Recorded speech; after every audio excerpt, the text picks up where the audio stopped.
Morning, good afternoon, good evening. There's been a lot of debate going on back and forth in one of the social media groups that I belong to, and one of the issues there is should it be no reforms, no election, uh, or should it be no reforms, no participation?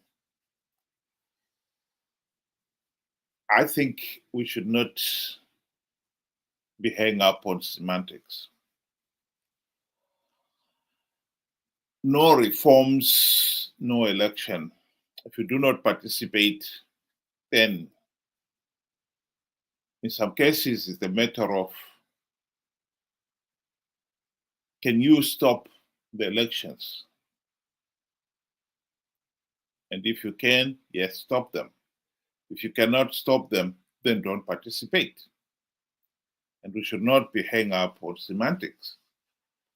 But it is important to explore this idea a bit more. No reforms, no election is not a new idea. This was a resolution made by Morgan Tsvangirai's party in 2014, following the 2013 elections, in which they had participated and ZANU-PF had gone on to blatantly rig the elections.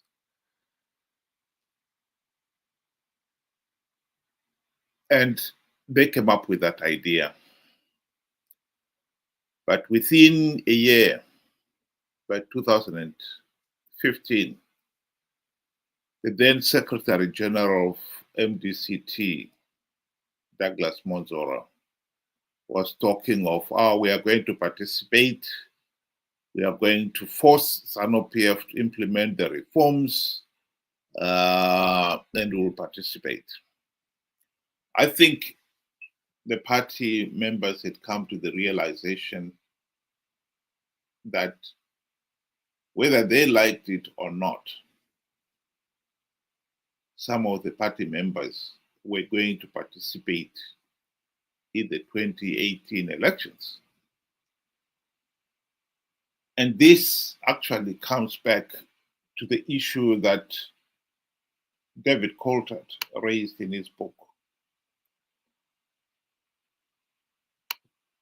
which is really meant to be a report of what happened in 2013. In 2018, it was clear that ZANU-PF was rigging the elections. And in his book, David Coulthard admits that the election process was so flawed, so illegal, that the only logical step to do was to withdraw. Just to fill in the gaps there. When he said it was so flawed, take for instance the issue of registering people who wanted to vote, were going to vote in 2018. One of the things that Coulthard acknowledges in his book was that whilst ZANU-PF had voter registration centers in rural areas everywhere, you were hard pressed to find voter registration centers in the urban centers where the opposition was considered those as their stronghold.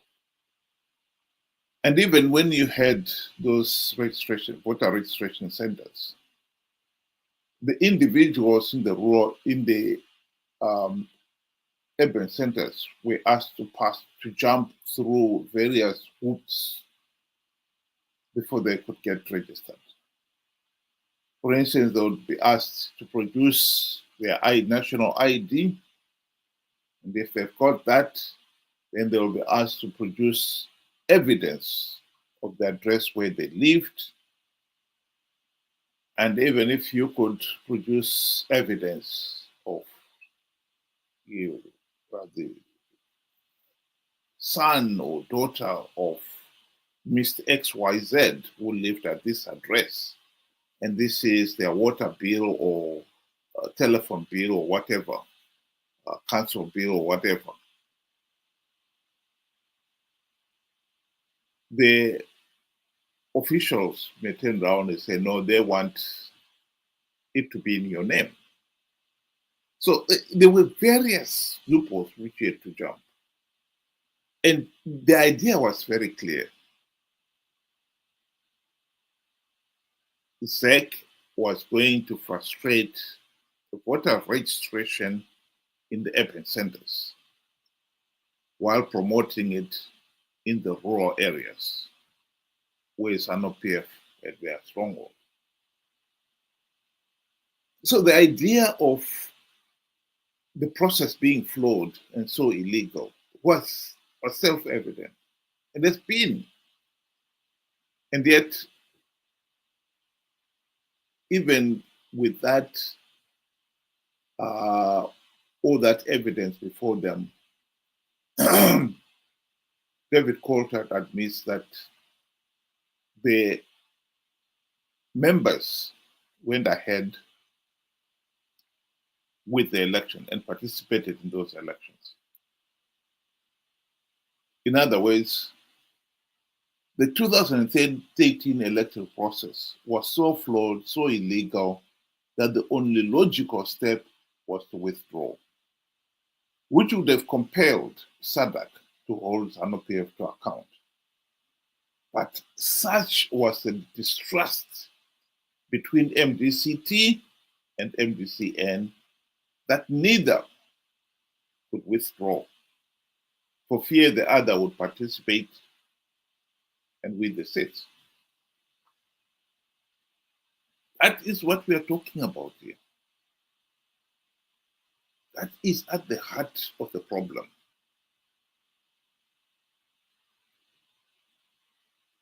They came up with no reform, no election. But when they realized that the other side would participate and win the few gravy train seats that ZANU-PF was dangling, they decided they would participate. So no reform, no election was a brilliant idea. It was just sabotaged by greed. That has always been the problem here. To be quite honest, ZANU-PF, of course, they would not want to reform themselves. So they would want the elections to go ahead without any reforms. The opposition would want reforms to be implemented so the elections are free, fair, and credible, while that will give them a better chance to win more votes. They do not have the discipline to see that through. Indeed, during the GNU, the FDC leaders had the golden opportunity to implement those reforms. But Mugabe bribed them with the trappings of high office. And for 5 years of the GNU, they failed to implement even one token reform.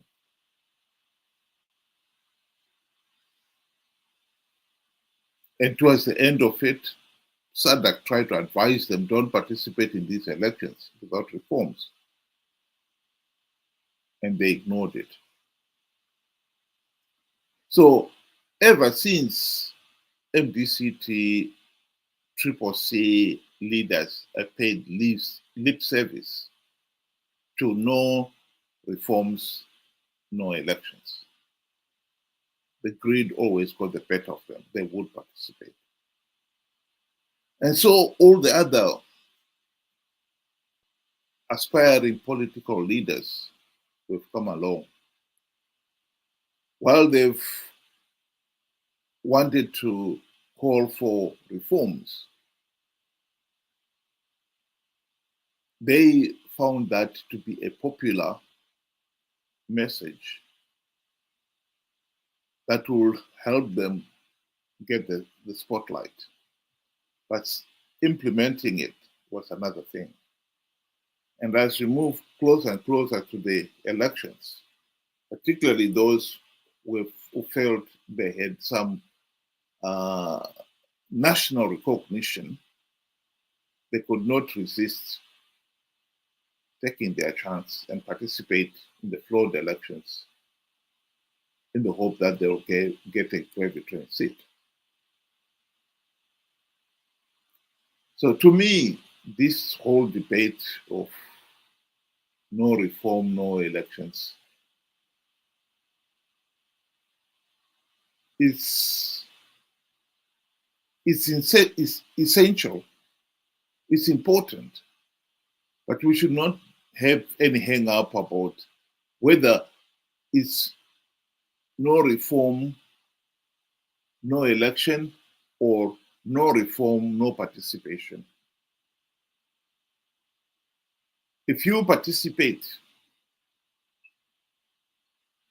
the problem here is that you know you'll be giving ZANU-PF political legitimacy. And thus perpetuating the dictatorship. So the issue here is if you participate, whether you have got the opportunity to stop the election going ahead or not, which in most cases you do not have the power to do so. Participation comes at a high price. You give legitimacy to the process. And this is at the heart of the problem we faced last year. When SADC, election observers, condemned the election process in Zimbabwe,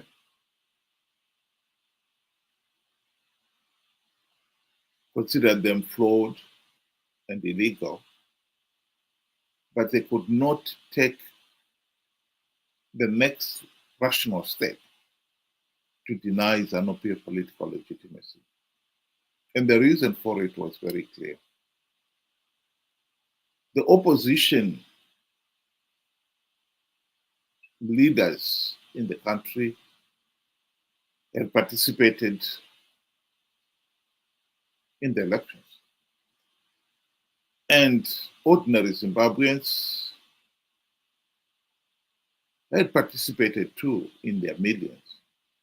Nelson Chamisa, who was the main opposition challenger to the ruling party's candidate, Emmerson Mnangagwa, garnered, as far as ZEC's results are concerned, nearly 2 million votes. SADC could not ignore that reality.